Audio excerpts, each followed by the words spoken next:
Hello and welcome to Sports Fan Entertainment here live for NFL Week 16 picks and predictions. Where last week I was 11-5 straight up, finishing the year very strong straight up, which is what we expect. But I was 2-3 against the spread last week for my guarantees and people, you have got to be kidding me. Guess what I had last week? Guess what I had? And anyone remember what I had last week? I had the Redskins plus 4.5.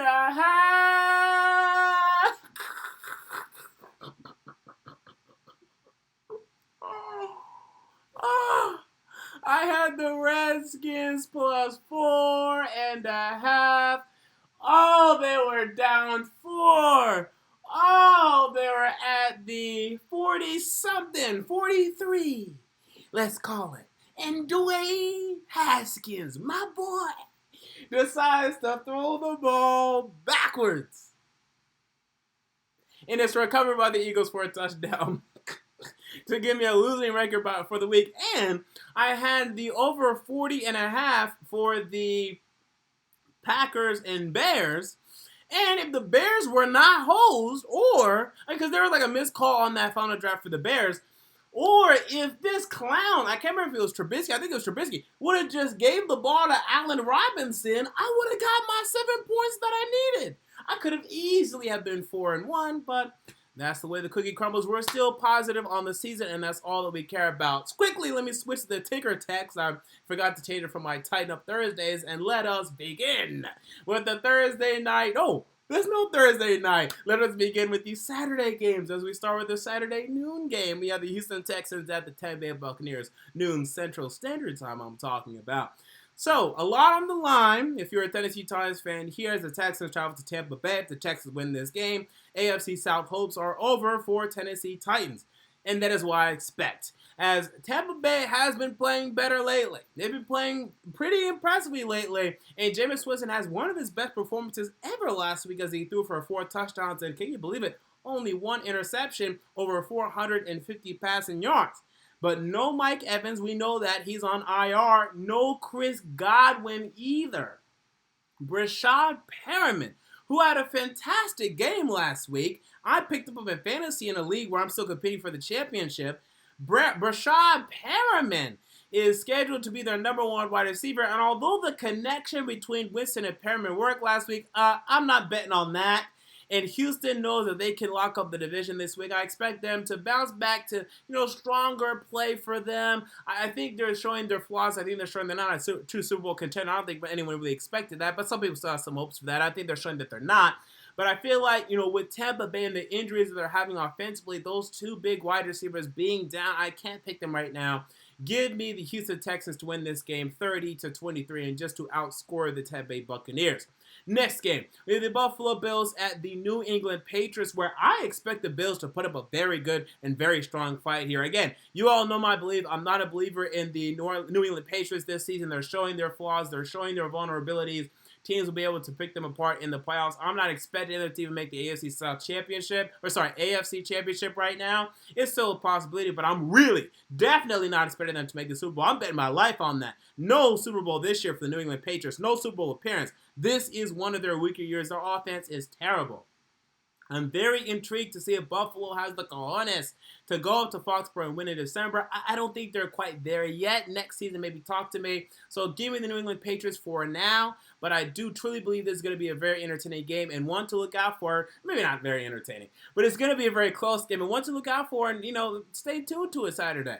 Next game, we have the LA Rams at the San Francisco 49ers, an NFC West clash. But the Rams pretty much threw their season away last week. I think there's still a scenario where they get in. Correct me if I'm wrong in the chat. If the Vikings lose out or something and the Rams win out. But I expect for the San Francisco 49ers to take care of business here. I can't believe they lost last week to Atlanta, but I'll chalk that up to them just not caring about Atlanta.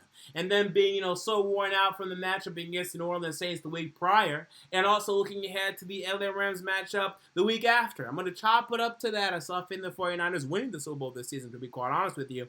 So give me the 49ers to win this game 34-28.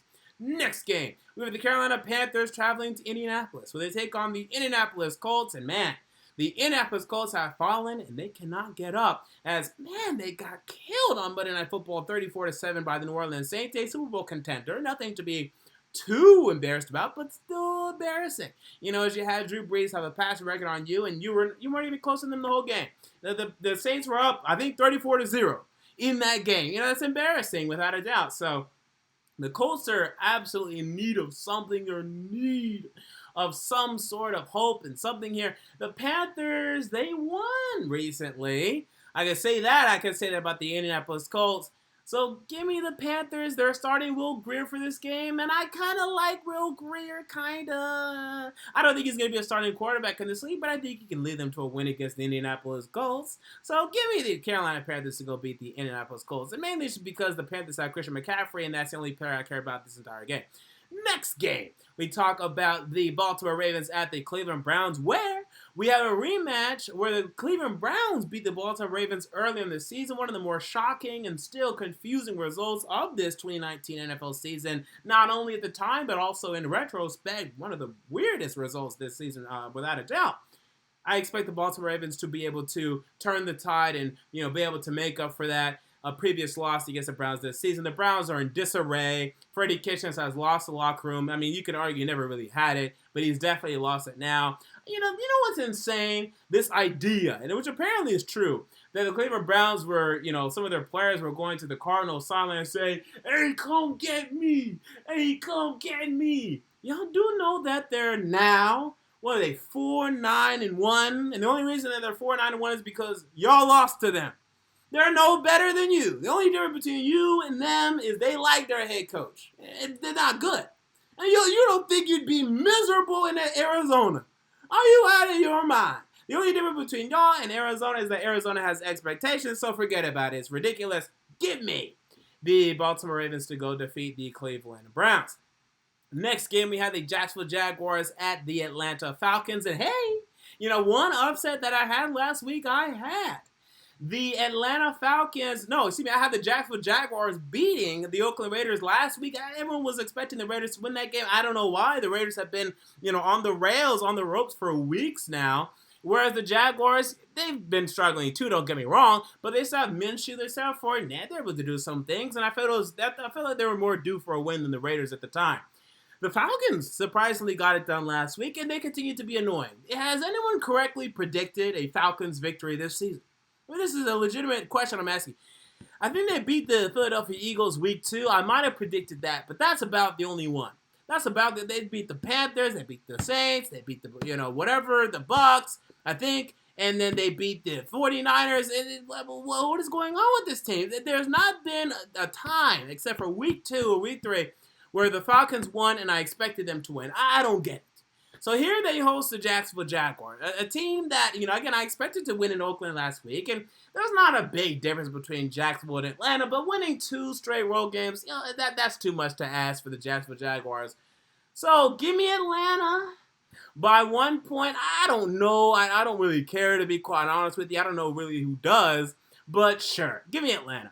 All right, next game we have the New York Giants at the Washington Redskins, and this is an NFC East toilet bowl here, as both these teams stink. But both these teams almost won last week as the Giants won. I expected the Redskins to win against Eagles. They didn't. They looked good for a while, but they ended up falling through. This could determine who gets Chase Young. If Chase Young decides to come out of Ohio State, that apparently remains to be seen, but this could determine it all. Who wants it more? Who wants the next, great pass rusher in the NFL? Chase Young out of Ohio State. We're going to learn that in this game. The Redskins are due for a win under Dwayne Haskins to me. I thought it was going to be last week. I thought everything was pointing to it being last week. It didn't come through. Oh, and they did beat the Carolina Panthers with Dwayne Haskins. I'm not forgetting that. But a truly led Dwayne Haskins victory. Last week would have been truly Dwayne Haskins leading them to victory. It didn't quite go through. I expect it to go through now because although I do not like Dwayne Haskins right now as a player, I don't like him at all. I didn't like him as a prospect. I expect him to lead them to at least one win this year, to have one strong performance that Redskins fans can hold on to and say, look at him, he led us to victory. Yeah. So I'm going to give the Redskins this one, but it's going to be a close one, and the Giants have more talent to me right now on paper. It's not, by a good margin, whereas the Redskins, are better coached. So who knows? But give me the Redskins right now. Next game, we have the New Orleans Saints and the Tennessee Titans. I just discussed that in my Tighten Up Thursdays where I previewed the game extensively. I'm going to be a homer here, and I'm going to pick the Tennessee Titans to win this game only because I just feel for some reason in my gut, in my heart, in my soul. I almost said in my guard. What is that? In my gut, in my heart, in my soul, I feel the Tennessee Titans season, it ain't ended tomorrow. I don't know why. I don't get it. That's just what I feel in my heart. That's just what I feel in my little old heart. Okay, that's just what I feel in my heart. I can't do it. I don't feel it, Lord. I don't. I can't do it. So I gotta go the Tennessee Titans. I'm being a homer here. The Saints have a better offense. Saints have a better defense. Saints are coming off of a historic performance. Saints are coming off of one of the best games of a decade against the San Francisco 49ers. Everything says that they're going to win. But I think they may sleep on the Titans, and I think they're going to lose just because I feel like the Titans season, it's not ending this week. It may end next week, and it may end terribly next week. But I don't feel like it's ending this week, so give me the Titans to win this game. All right, next, give me the Cincinnati Bengals at the Miami Dolphins. Woo. Now, we thought that this game was going to determine the number one overall pick a while ago, but the Dolphins decided to, can you believe this, win games. The Miami Dolphins decided to win games, and all of a sudden, this game is no longer the complete toilet bowl. It's just still a toilet bowl. I mean, both these teams are horrible. But the Dolphins could be a 4-win team if they win this game. Now, surprisingly, the Bengals, I believe, are like, oh, yeah, they're a 1-point underdog. I have no idea why. Give me the Miami Dolphins to win this game because we've seen under Ryan Fitzpatrick, they can win games against teams that they should and teams that they shouldn't. They probably should have beat the Redskins, but they had a horrible 2-point conversion play. So there's a realistic scenario where the Dolphins won 5 games this year. So you can say that, hey, Brian Flores, their head coach, has gotten the most out of them, and I think he'll do it again here. Give me the Dolphins to win. We have the next game. We have the Pittsburgh Steelers at the New York Jets. A game where, as a Tennessee Titans fan, I want the Steelers to lose. I want the Jets to pull it out. But Mike Tomlin has the Steelers playing incredibly smart football right now. He is getting the absolute most out of them. And Doug Goose Hodges had his problems last week on Sunday Night Football against the Buffalo Bills. That was the Buffalo Bills. And they have a very strong defense. Now, the Jets have a formidable defense as well. It's been actually one of the more underrated defenses this season. Their problem is their offense is such a joke, and they turn over the football so much. It's been under the radar how actually good the New York Jets defense has been. So I'm still expecting them to have some success. I'm still expecting them to limit the Pittsburgh Steelers to a large extent. But ultimately, give me the Pittsburgh Steelers to win this game 23-16. Next, give me the Detroit Lions at the Denver Broncos. 2 teams that I really don't care about.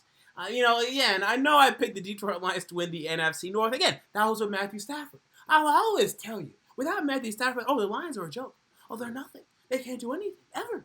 Without Matthew Stafford, they're going to be winless again. 0-16 without Matthew Stafford. So I'm going to die on that ship. I'm going to die on that boat. So they traveled to Denver here, where Drew Lock came back to earth last week. It was in the snow and it was in Kansas City. No one expects him to do well there, but he came back to earth last week. I expect him to do better this week because everyone kills the Detroit Lions defense. Everyone has success against the Detroit Lions defense. Their defense stinks. Their defense is awful. And Matt Patricia is being retained, and Bob Quinn is being retained. I don't know what's going on in Detroit, but it's ridiculous. Give me the Denver Broncos to win this game. Next game, we have the Oakland Raiders at the LA Chargers. 2 teams that are disappointed. And what did I tell y'all?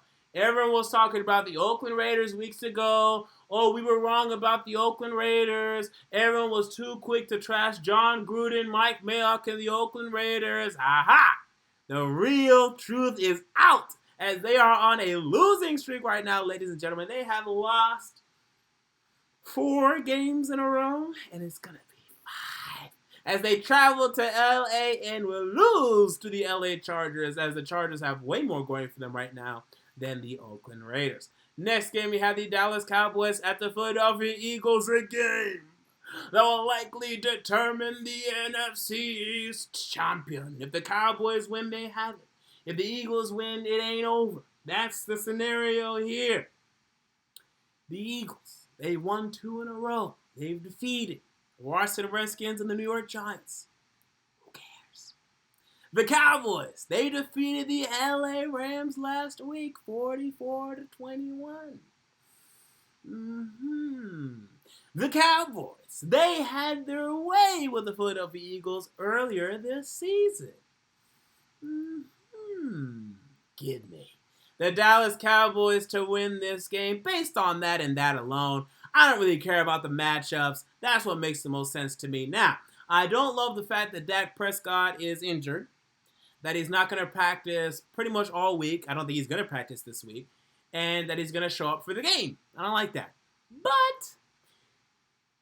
I still like the Cowboys to win just because they dominate the Eagles so much, and I don't care what the Eagles have done against them. First of all, they look horrible against the Giants, and they looked horrible for a half against the Redskins. So I'm not buying it, giving the Cowboys to win, because that win last week was impressive. It shows you when they have to show, when Mom pulls them out of bed, Dallas, you gotta wake up. It's time for school.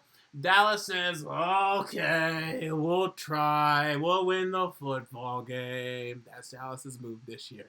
All right, next game we have the Arizona Cardinals at the Seattle Seahawks NFC West battle, where the Arizona Cardinals snapped their losing streak last week as they defeated the Pittsburgh Steelers. Not the Pittsburgh Steelers, excuse me. They defeated the Cleveland Browns, another AFC North team, in pretty strong fashion. Kyler Murray was back to being the strong Kyler Murray that we loved seeing earlier this season. But now they travel to Seattle, where I do actually expect them to compete, because Seattle has not been as strong at home as they've been in years past. We even saw almost the Cincinnati Bengals, the one-win Cincinnati Bengals, earn their second win. Well, it would have been their second win of the season, their first, actually, of the season, in Seattle. So they are beatable there. You got to put up your points there. The Seahawks, even last week was a one-score game against Carolina. They're going to get in one-score battles with you. So I have it being a two-score battle. But I still think it's going to be relatively close and something to look out for. But ultimately, the Seahawks and Russell Wilson will get it done when it counts most. Look at the next game we have. The Kansas City Chiefs at the Chicago Bears, Sunday Night Football. I don't know why they flexed this game to Sunday Night Football. Common sense would have told these people that there's no way the Bears are still going to be alive at Week 16. I'm biased. New Orleans Saints versus Tennessee Titans should have been here, because no matter what, the Tennessee Titans would still have their season on the line in this game, no matter what. Or they should have moved Dallas, Philadelphia, and they probably should have moved Dallas, Philadelphia, but that was already a Sunday Night Football game, and you can't have two of those, so that's why they couldn't do that. So I thought it should have been New Orleans, Tennessee Titans, or just something else. Not this. The Bears are done. So now we have to see a done team versus the Chiefs, who are not in real contention for a bye week, especially after the Patriots, I believe, beat the Bills this week. If the Bills beat the Patriots, then the Chiefs might be going for a bye week, but a team going for a bye week is less interesting than a team going for a number one seed versus a team going for either their division or a wild card. To me. But expect the Chiefs to win this game. There's a chance the Bears upset here. They're not going to give up on their season completely, and that's why I have it being as close as I have it. But I expect Mahomes to ultimately make the winning play and not Mitchell Trubisky. We look at the next game. We have the Green Bay Packers at the Minnesota Vikings, where Dalvin Cook is likely to be out for the Minnesota Vikings, and this is huge. This is a big deal to me, where we saw what the Dalvin Cook injury did to the Minnesota Vikings in their Monday Night Football game against the Seattle Seahawks when he had to leave for that second half. I think it changes everything. I think it changes absolutely everything in this game. If Dalvin Cook was out there and healthy, I'd have the Vikings winning this game.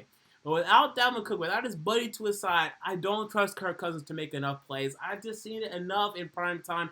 And I know that Monday Night Football game against the Seahawks, you can't blame him entirely. He put up 30 points against the Seattle Seahawks. But that last drive was horrible.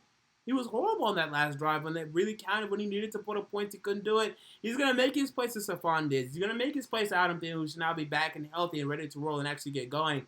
But I think Aaron Rodgers is just going to spank him when it all comes down to it in the Monday Night Football game and claim their division once and for all. Get me the Green Bay Packers to beat the Minnesota Vikings. And with that said, we move on to my guarantees of the week. These are my betting picks of the week, and we begin with a bet that I should have had correctly. All those waxy, I think I had it right. Yes, I had this bet right. This exact bet I had right way back in like week 4. I had the Bills plus 6.5 against the New England Patriots. That was in Buffalo. Now it's in New England. And I still like the number because I think they're going to come within at least 4 points. 4 points or under of the New England Patriots. I do expect them to ultimately lose the game, but they could win it. They've shown how strong they can be. They went to Dallas and they whooped Dallas. They spanked Dallas. They made Dallas their bitch. Okay, and on Thanksgiving they did this. The Bills are dangerous. The Bills are strong. They're not Super Bowl contenders or anything, but they're going to give the Patriots their run for their money. And I think they're just as good as the Texans overall. Different team. Vastly different team. But I think they're just as good as the Texans overall. And we saw the Texans have their way with the Patriots. So give me the Bills plus 6.5, and I feel damn confident in it. Next game, we have the Jaguars plus 7. Okay, everyone jumped off the Jaguars bandwagon. They're getting all these points. Hey, I hit the points last week, and it treated me well. Oh, it did my stomach well. Let's hop on that again. And they're not facing a strong team in Atlanta. Atlanta's week to week. Atlanta, they're on the injury report. Atlanta's effort is on the injury report as week to week. They have week to week effort, and this could easily be a week where they give no effort. The Tigers went down there and kicked their butts. You know, Houston had their way with them. Atlanta's week to week. Give me the Jaguars plus 7 here. Give me the Dolphins minus 1. They're going to beat the Bengals. Bengals are not good, especially on the road. They're not going to win on the road this season. You expect the Cincinnati Bengals to win on the road this season? No, it's not happening. Give me the Miami Dolphins minus 1 where Ryan Fitzpatrick is going to have my back. Give me the Carolina Panthers plus 7. I think it's too many points, and I think it's points that I'm going to take because, first of all, I had them winning the game. I know this is shocking to a lot of people, but I had them outright winning the game right now. But, you know, for them to get 7 points against a team that's also not really fighting for much at this point, I think you got to eat these points. I think they're kind of over the whole Ron Rivera drama that was going on earlier in the season, or not even earlier in the season, a couple of weeks ago. That was going on a couple of weeks ago. I feel like they're ready to go out and even beat the Colts, who, again, they got killed by 27 points on Monday. Now, maybe they're going to be more amped up and ready to go for this one, and they probably will be, but 7 points is too much to give against the Colts right now. And then Packers plus 5.5. This number, I don't know why it's 5.5 of that no Dalvin Cook. Now, maybe, I got this number last night. It might have changed by now. Too many points. I have the Packers winning the damn game. You're giving me 5.5 points against Kirk Cousins in a primetime game. Kirk Cousins in a prime, you give me 5.5. And the Packers are a good team, a better team than the Vikings, at least record-wise. I'm taking that all day of the week. So I love these Gary damn teams, and I expect a winning record after getting screwed over last week. So really quickly, let me look at the Super Chats because we have some Super Chats that I have to acknowledge. We have Super Chat 1 from Ian who says, do you think Drew Brees is going to carve up our secondary or will Adoree Jackson be enough, to contain or at least slow him down and tighten up? Well, apparently Adoree Jackson may only be played on third downs. Go check my Tighten Up Thursday video where I discussed that. Apparently Adoree Jackson may only be paid on third downs. He's going to be very intermittent, so I'm not expecting much from Adoree Jackson. So I do expect Drew Brees to kind of carve up our secondary a decent bit. But as I said, it's one of the tighten up keys of the game. If we can slow down Michael Thomas, and everyone's telling me that Logan Ryan should be a Pro Bowler, should have made the Pro. Well, he better prove it against Michael Thomas on Sunday. Let's see about that. Let's see this Pro Bowl Logan Ryan people are talking about. So I think he's going to have some success. If you ask me right now, I'll tell you he's going to throw for 275 yards, Drew Brees. If he gets over 350, we lost the game. But I'll say 275 and I'll say 2 touchdowns. Alvin Kamara gets a rushing one. They get 2 field goals. So that's what I'm expecting there. And then he also says tighten up. And then Jeremy Bramlett says, enjoy your show. Go Cowboys. And again, I expect your Cowboys to win against the Philadelphia Eagles. Thank you for the super chat. And I don't really have a rooting interest, but since you give a super chat, I agree. Go Cowboys. So with that said, that's going to do it for my Week 16 picks and predictions. What are your picks and predictions? Comment down below. I want to know. If you enjoyed the video, make sure to like, comment, and most importantly, to subscribe. And until next time, this has been MJ of Sports Fan Entertainment, and I'm out. See you all later.